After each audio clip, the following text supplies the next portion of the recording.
Yo, Bob Walters, Mark Mancini. This is Locked Up Sports, jam-packed show for you here today. We got the Masters, Mets blow another one. Mark's gonna rave about the Pirates and the Penguins.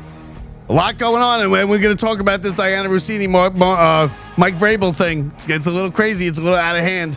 Mark, what's up? Welcome to the show. Where you been? Been a while, a couple weeks. Always a pleasure joining the New York faithful. The That's right. Legends never die out there. Hey, you know what? Rough as a Mets fan right now. Rough as a Mets fan. We had this whole thing with run prevention. I turned the game on. It's 7-3. 7-1.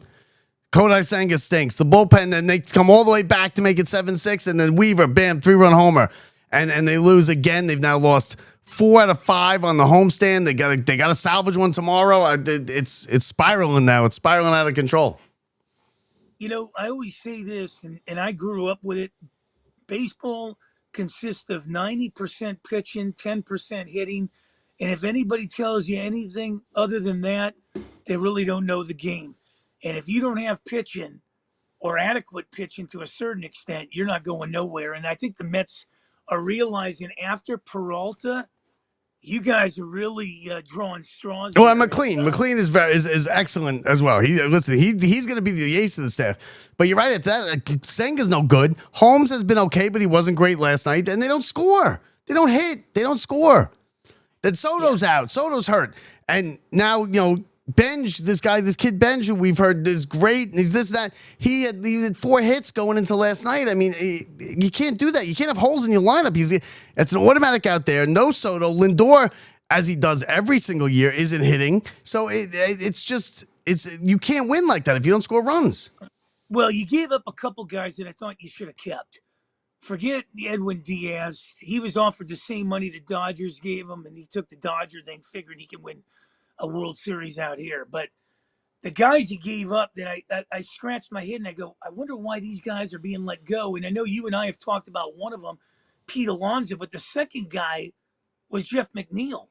And Jeff McNeil came back in your backyard. He came back in your backyard last night in an emotional, video thing, and had 2 hits. Yeah. So got 3 hits today. Got 3 hits today on top of that. So he there's a guy that, Brandon Nimmo, I can see, a guy like that giving up, but But the thing with McNeil, and I was a big McNeil fan. He's been, since he won the batting title, he's really just been an okay to below average hitter. He has it in him to be a good hitter, as we saw just in these last 2 games, but he's really had no position.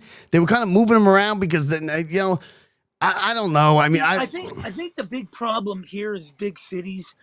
And I've talked this over with the Bucks. You got to get guys that fit the city. I mean, and you bring in guys that I don't know fit the city or fit the, like in Pittsburgh, they pick up guys that fit it, the grit, the determination. You see with Ryan O'Hearn, you see with Brandon Lau. Marcelo Osuna's not really hitting, but he's a big influence on O'Neal Cruz, and O'Neal Cruz is betting like what, 440? Yeah, that's a rough start. It's out of here. So you're bringing in guys that fit the city, and when you look at your Mets, I don't know if you're bringing in guys that fit the city. McNeil's a West Coast guy, though. McNeil's a surfer dude, golf playing, Californian. Yeah, I don't know. He's not a New Yorker. Alonso's a New Yorker. And the problem there was the money issue. Yeah, the years. It wasn't even the money. It's the years. They give him 5 years. You can't give an aging power hitter 5 years. Yes, I'd love to have Alonso on this team, and I'd love to have him next year. But the 3 years after that, and I don't blame him for going. You got to take that. Nobody else was offering him anywhere close to 5 years. You got to take that if you're him. You know what? Soto is a changed guy, too. Soto was good in Washington. He didn't do crap in San Diego. And but he can't do it by himself. There. You can't do it by yourself in baseball. Well, there was guys in San Diego. They had Machado, Bogarts, Tatis Jr. He goes to New York. Yeah, he started out slow. They had a pretty darn good year. Yeah. But does this guy really fit the city either? I mean, you got to really ask yourself that. Yeah, maybe not. He might not be he's not in New York. Listen, Pete Alonso does. I agree with you. Pete Alonso's kind of New Yorker. He grew here. When you go back to the Mets, when they won that title in '86, they had guys that fit that city. Strawberry, Hernandez, Wally Backman. You had guys that Dykstra. You had guys that would fit the city even if they weren't playing the game. Yeah, But because they were now you getting got they were getting guys, and I arrested at know, bar. They were doing cocaine and getting arrested at bars yeah, for but bar fights. Dwight Gooden. You had Sid Fernandez. You had uh, God rest his soul, Bob Ojeda. I mean, you had guys. Gary Carter. You brought No, in. no, no, no, no, no! Don't kill people who aren't dead. Bob O'Hea's alive. Well, Gary Carter's dead. I'm thinking about the guys that were basically the ones that went on that boat ride in Yeah. Florida. They trashed the plane. Yeah, they trashed the plane too on the way back after winning. They $75,000 or something with the damage to the plane. Yeah, I think that's what you got to look at. And now, and you can't tell a team till after 60 games is played. Yeah. No, I So know. you're going to find out what this team is made of. I don't think it's a playoff team, to tell you the truth. And it's always worse. It always looks worse than it really is when the team's not hitting or when a player's in a slump. It looks like they're not trying or they don't care. Because when you're not hitting, you're not hitting. And it's just a dull kind of game. And they're starting to come out of it. Listen, they did 6 runs today, but they did a valiant comeback. And then the pitching again. Weaver failed them again. The second time now in a week, Weaver's failed them. And the starting pitching, you're right. It's a high end, top of the line, first pitcher, second pitcher. Holmes okay, and then it just drops off a cliff when you get to Senga, who now it's over. It's about a year he hasn't been good. Senga. I think once the Phillies figure out their whole lineup there, and the pitching and get all that on track, I think the Phillies are going to be the team to beat in that division. A lot of people have been telling me Atlanta. I've been hearing New York. Washington is just flat out garbage. I don't know what happened. Yeah, and the Marlins are a pain in the ass. Marlins aren't going anywhere, but they're a pain in the ass. Yeah, they just hang around, and they'll make a nice little run, but they can't seem to get off the coin too. I'll tell you the big surprise in the National League, other than what the Pirates and Reds and all these teams, is the Cardinals are interested. And they're a rebuilding team. They you know what it is? They're a young team, and the young teams, they have nothing to lose. They're going out there. They will come back down to earth, though, because it's a long season. You're right. They have a good start. Teams like that, like young teams, they're all hyped to be in the majors. They're all prospects, and they're doing rebuilding, and they start winning a couple of games. They got nothing to lose. But, it's like it's like Lindor. Lindor's hitting like 170, and he does this every year. But you know what? We can't afford it this year because Soto's out, because Carson Bench is a black hole in that lineup. So we need you to get it together and get off the snide here a little bit quicker than you usually do. You can't win a World Series in April, but you can sure bury yourself pretty quick, and it's tough to overcome, especially when you go on them winning streaks and you're 10 games under 500. Even if you go on a 10-game winning streak, you're still 6. Even. You gotta get over the 500 mark before you get on them losing streaks. But what's interesting is the schedule this year. You guys went out to St. Louis and San Francisco. You came home, played Arizona. You're playing the A's, and then back out west. Right back to L.A. and then you go to Chicago and come home. It makes no sense. Bizarre of a trip. It makes no sense. Like, why did they not hit L.A. while they were out there? Yeah, it's how it always is. Not one series in California, then back again, and then back. It's. I mean, listen, I'm not. They're not taking a bus across country, right? They're flying a nice charter flight, so it's not really the end of the world. But it's still, the jet lag and the time difference. It does screw with you a bit, but it's not an excuse. Yeah, it's not an excuse. Well, I remember years ago they'd make 2 trips out here. They'd hit L.A., San Francisco, and San Diego. The West Coast teams would go back east. They'd hit Philly, New York, and Montreal. If they weren't hitting those 2 teams or 3 teams, whatever, then they were hitting Chicago, St. Louis, and Pittsburgh. Yeah. So now we got real quick. We'll do coming into yesterday. Rory was in the lead in the Masters. Then he exploded in the back 9. He had a 6-shot lead coming into today. I just looked before. He now gave it back. Cameron Young comes out of nowhere. He ties Rory. That's going to be your final group tomorrow. Rory going for a 2nd straight Masters. I think golf has a problem because nobody really knows these top 10 players, right? That's why they wanted Tiger so bad, and they were so hurt that Tiger blew it up, and nobody knows any of these players. They're not exciting, but they love Rory. You know why golf has a problem and nobody really cares is because you just hit it right there. Tiger's not playing.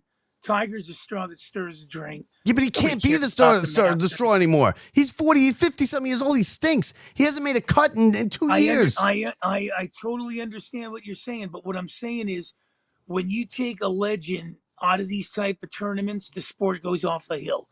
You start to, it's like the NBA. I said this the other day on the show. You start taking your superstars away, and you put all these young guys. Who's going to really watch it? You know, who's the face of the But of Tiger, the NBA? Tiger's Wembanyama? closer. Tiger's closer to Arnie and Jack hitting the ceremonial first shot than he is to winning tournaments. So, like, how long are you going to do that? You have to have some people coming up. And I get it. They do have some players, but they're dull and they're not exciting.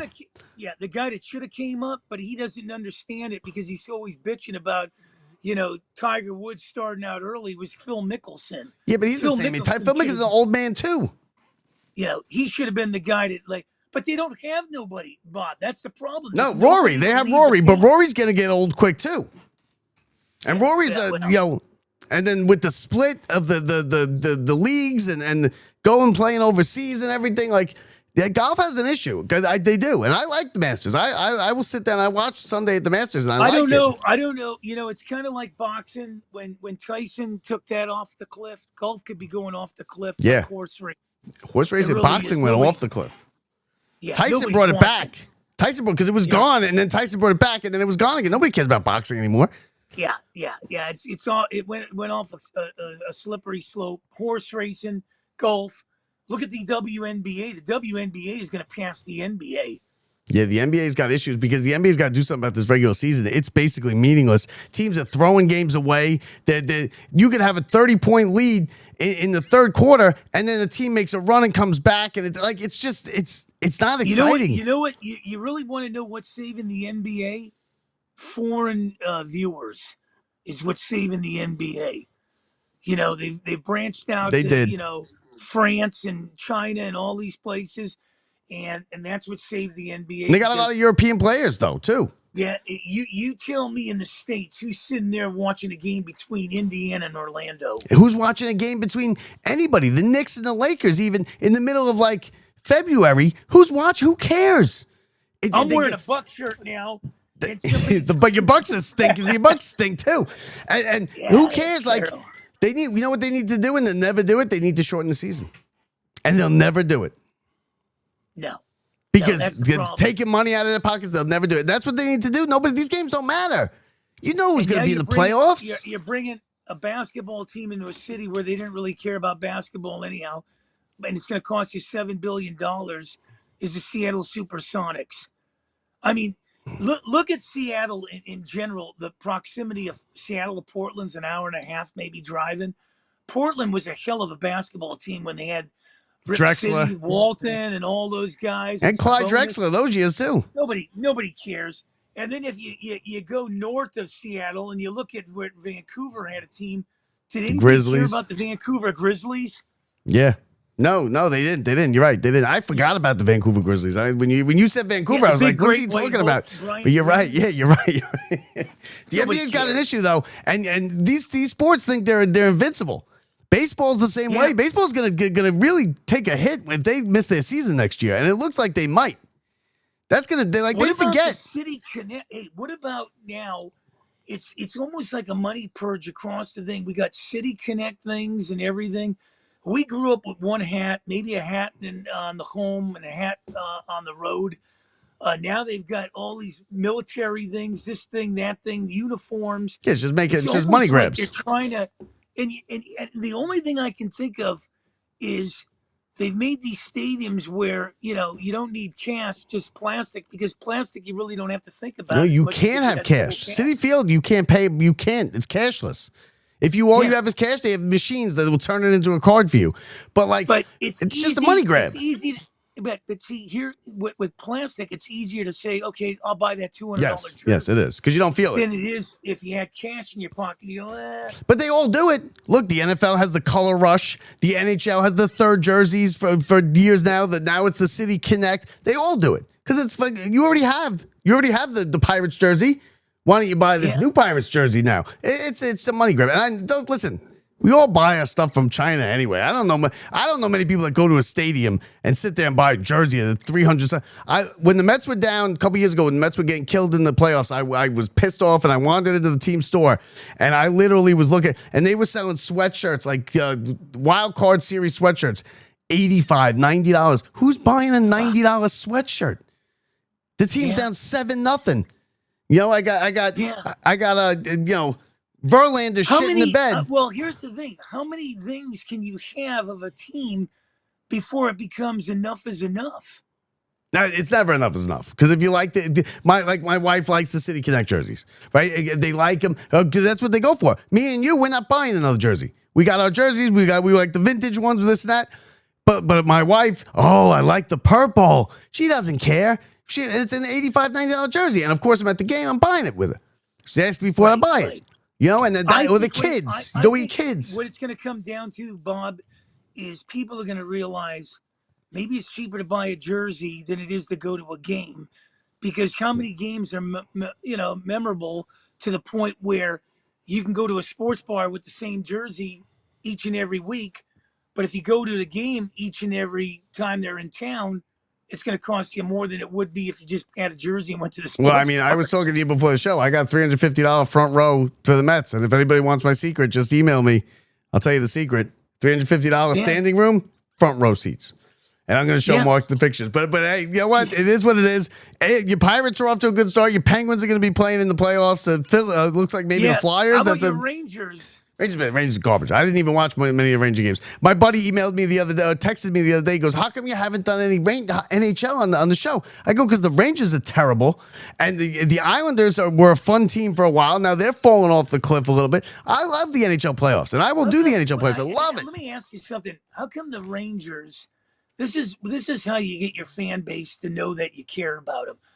How come the Rangers, when they were getting rid of all these guys and shipping them all over the place, throw it in the towel mid-March or, the beginning of March? How come they didn't just say to their season ticket holders, "We're going to give you 50% off of concessions and merchandise"? Wouldn't that be a fair way? 85 years. 85 years they have won Stanley Cup. In the last 8 years, they have 2 letters from the same GM saying to the fans, sorry, we hope you stick with us, but we're going to have to rebuild.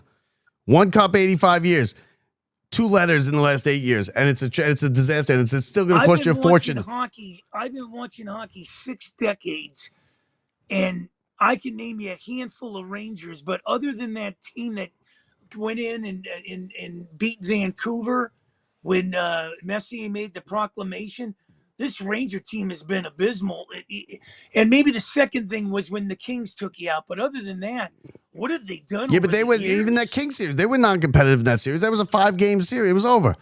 They never stood a chance in that series. They made it there, and it was a good run and all. But they were never going to win that series. So I mean, listen, a big market bust. And you know why he won't give him $1 back for the tickets? Because he puts 18,200 in the seats every night. Every night. Last night, the other night, they were down 3. They blew a game to the Sabres. Meaningless game for the Rangers. They've been out of it. 18,200, $300 to get in the building. So why does he has no motivation to put the good team on the ice, because it doesn't matter. Silence to the Lambs, part 2. If the fans start bitching about it, there you go. Yeah, stop going. But you can't cause protests with the fans. But either way, Mark Mancini, good talking to you again.